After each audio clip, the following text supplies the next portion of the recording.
Hello, welcome to episode of Spooky Cinema, where we explore the classics of the genre.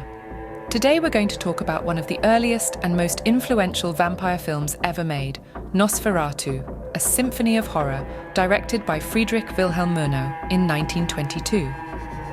Nosferatu is an unauthorized adaptation of Bram Stoker's novel Dracula, but with some changes in the names and details. The story follows a young estate agent named Hutter, who travels to Transylvania to sell a house to a mysterious client, Count Orlok. Little does he know that Orlok is actually a vampire, who becomes obsessed with Hutter's wife Ellen and brings the plague to their town. Nosferatu was filmed in various locations across Germany, particularly in Wismar, Lübeck, and on the island of Sylt in the North Sea. The exteriors of Count Orlok's castle were filmed at Orava Castle in Slovakia, and additional scenes were shot in the Carpathian Mountains.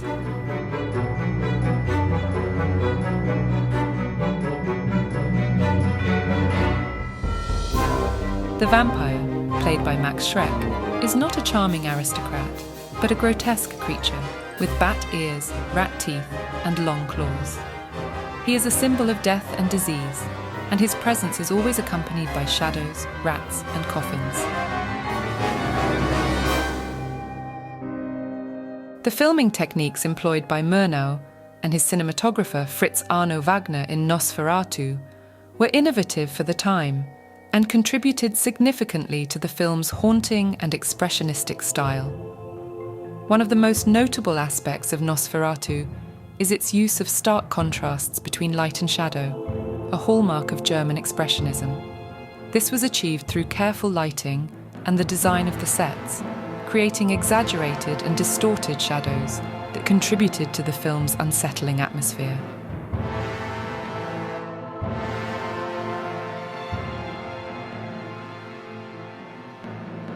Murnau employed unusual camera angles and movements to create a sense of unease and distortion, enhancing the film's surreal and otherworldly quality.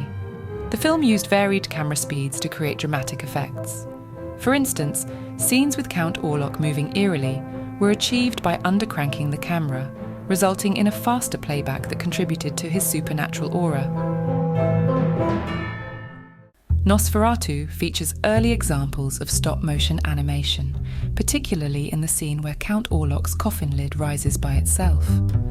Other in-camera effects, such as reverse footage and overlays, were used to create the film's ghostly and mysterious elements.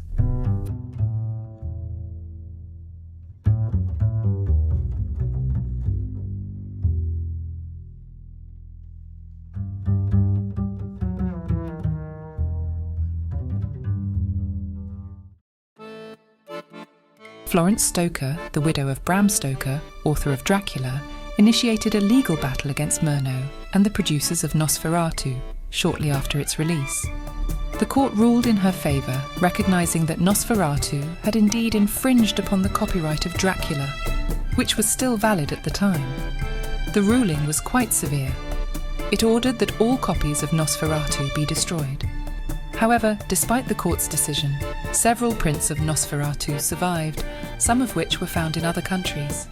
After Murnau's untimely death in a car accident in 1931, he was buried in Stahnsdorf, near Berlin, in the Southwest Cemetery.